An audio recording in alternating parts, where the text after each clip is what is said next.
বলছি দাদা, এখানে কি লক্ষ্মীর ভান্ডার হচ্ছে? হ্যাঁ হচ্ছে, ভেতরে আসুন। হ্যাঁ, তা বয়স কত আছে?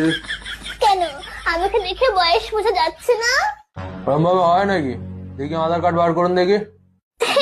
আসলে না, আমি আধার কার্ড নিয়ে বাইরে কোথাও যাই না, কারণ ছবিটা কিরকম পেছনের মতো এসছে, তাই আধার কার্ড আনিনি। তো ভোটার কার্ড দেখি। আর ওই ভোটার কার্ড কি আনবো বলেন তো? ভোটার কার্ডের নাম ভুল। আমার নাম মালতী কাওড়া, ওখানে নাম এসছে বালতি শেওড়া। আমি কি শেওড়া গাছ থেকে নেমে এসছি? ওই জন্য আমি কিচ্ছু আনিনি, আমি একাই চলে এসছি। তো কিছু যেগুলো আনেননি, আপনি এসছেন কেন? আপনি বাড়ি যান। কিরকম মুখ করছো দেখো। আপনার তো লোকের দুয়ারে দুয়ারে গিয়ে বসা দরকার, এটা দুয়ারে সরকার। দুয়ারে না বসে স্কুলে স্কুলে বসছেন, তাহলে তো স্কুলে সরকার বলতে পারে। যত সব বেশি। বলছি দাদা,